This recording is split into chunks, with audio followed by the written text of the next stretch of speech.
So ink on the IPF6450, or actually on all image photograph printers, is a critical component to successfully creating any prints. So when you want to determine your ink status availability of your printer, you go back to the main menu. This is the default menu of the device.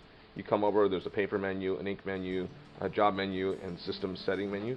So you just use your little toggle over to the ink menu just by pressing the right arrow, right triangle here once, and it shows you your ink status. The printer's ready. This is your ink menu here, and in this 12 color printer, you see 12 ink colors all displayed here with this little LCD designation. Your photo cyan, your cyan, magenta black, yellow, magenta, photo magenta, red, green, blue, photo gray, gray, and black, and then also color coded down here.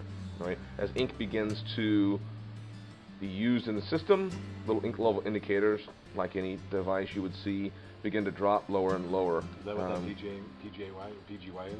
It looks like a little bit lower there. Yeah, a little bit lower, so more photo gray has been used on this printer. The other one basically look to a full status.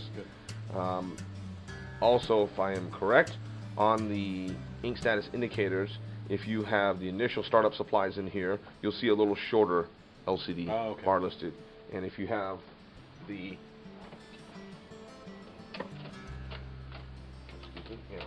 so these are the 300. Sorry, these are the 300 milliliters. I'll come back to it. These are 300 milliliter systems here. Can I close that? Press OK. Right. Take a little system reset here. So, sorry, do you want to pause it? No, it's all right. Editing it out. I shouldn't have done that. I didn't normally think it would take such a long time to reset, but now you know. If you plug an ink cartridge from the system, it'll take a minute or two to reset. It's pretty quick, right? So going back to the ink menu here, you see the height of these little LCD bars here. This is your full height for 300 milliliters. If you have the 130s, and those bars would actually be a little bit lower. And if you had the 90s, and those bars would be lower to the same height as the 130, but you'd only see about 2/3 of that bar being lit up. I see.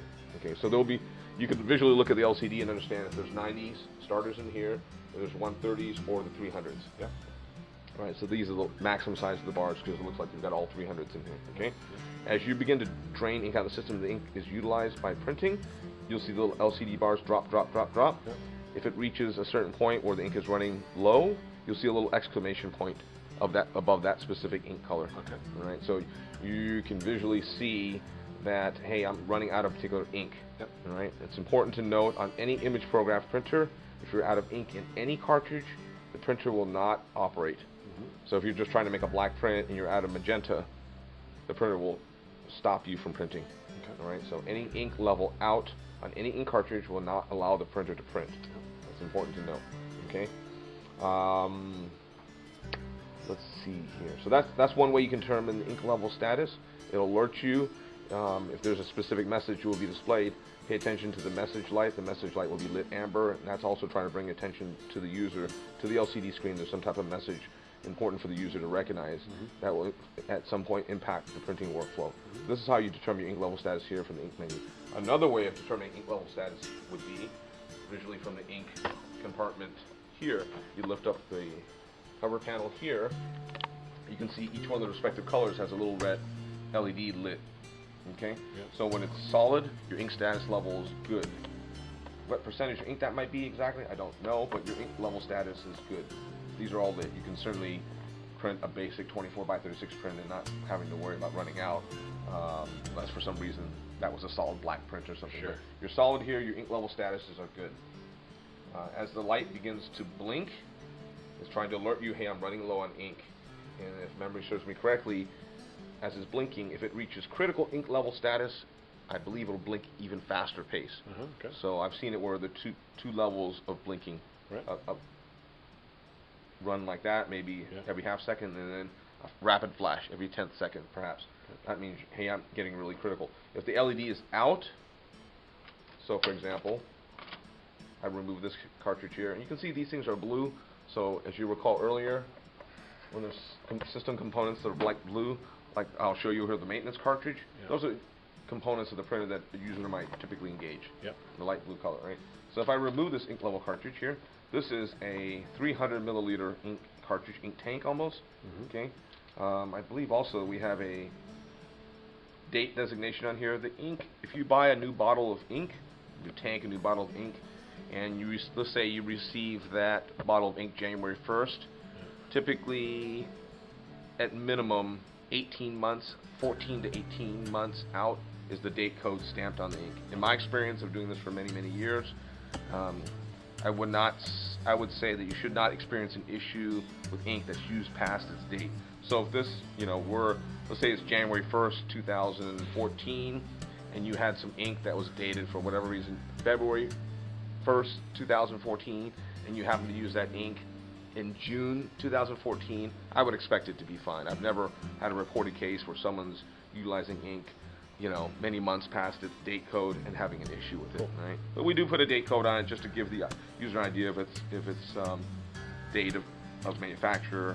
Yep. I don't know what happens if you put it in ink that's 3 years old, but certainly it's not going to be like milk and spoil a week or two after that date. You should still be fine. But go ahead and just pay close attention to that just to be sure you're on track. Okay. So other things to know about the ink, you'll see the ink tank, whether it's the 130 or the 300. It's got a little key here, right? It's got a little lock key here. So these are punched out and they are keyed to the ink compartment for that respective color. So for example, the blue ink here, if I pull it out and look at it, right, you'll notice the keying on the blue ink cartridge here, I don't know if you can see that, is different from the keying on the green ink cartridge. So could you potentially put the green ink cartridge into the blue ink tank area here? Yes, if you press really hard, you'd probably break it. You could put it in there, but it is keyed, so you're not going to be able to put the blue into the green and the green into the red, etc., etc., right? So when they're inserted in, but you see how they're out, right? Yep. Because there's no ink in there, so I just lock back in and drop and lock back in. Yep. One of the features of the 6400 series printer is these printers now have reservoirs.